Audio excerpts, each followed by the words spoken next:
Во текот на вчерашниот ден имавме 30 пожари на отворен простор и покри нашите апели до граѓаните да бидат исклучително внимателни, бидејќи очекувавме зилен ден по голема раздвиженост, но исто така и беше прв ловен ден, имаше и доста ловци во природата, сепак се појавија 30 пожари на отворен простор, односно поголем број на луѓе ги предизвика овие пожари.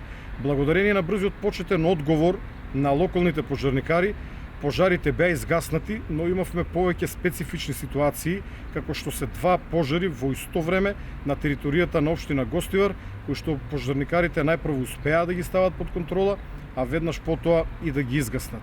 Карактеристичен случај од вчерашниот ден е доцна синоќе беше подметнат пожар и тоа истовремено на 5 локации во Кавадаречко на некои 20 на километри од градот Кавадарци. Пожар кој што беше исклучително тежок за гасење, бидејќи се одвијаше на многу стрмен терен.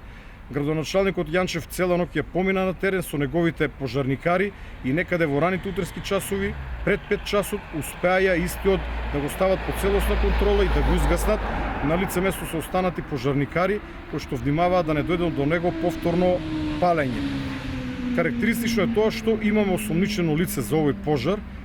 Лице било забележано во близина на местото од страна на национални шуми, истото побегнало од возилото, но е пронајдено подоцна и моментално Кавадаречката полиција одржува разговор со него. Се надевам дека ќе бидат обезбедени доволно докази за ова лице да биде изведено пред лицето на правдата.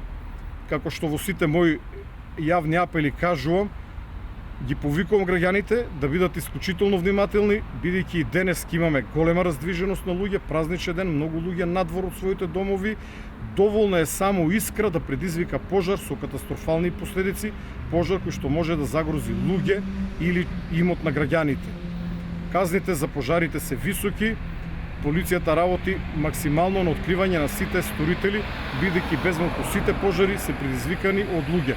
Најчесто ненамерно, но веќе имаме докази за намерни подметнувања на пожари. Водата во Гостивар се уште не е за пиење, секојдневните анализи покажуваат дека состојбата благо се подобрува, хиперхлорирањето продолжува и понатаму, но за жал во водата се уште се присутни бактерии кои што ја прават неподобна за пиење, ризична за пиење. Затоа апелирам до граѓаните на Гостивар да не ја користат за пиење ниту за готвење водата од градскиот водовод, да се стрпат уште неколку дена. Очекуваме наредната недела состојбата да биде целосно ставена под контрола.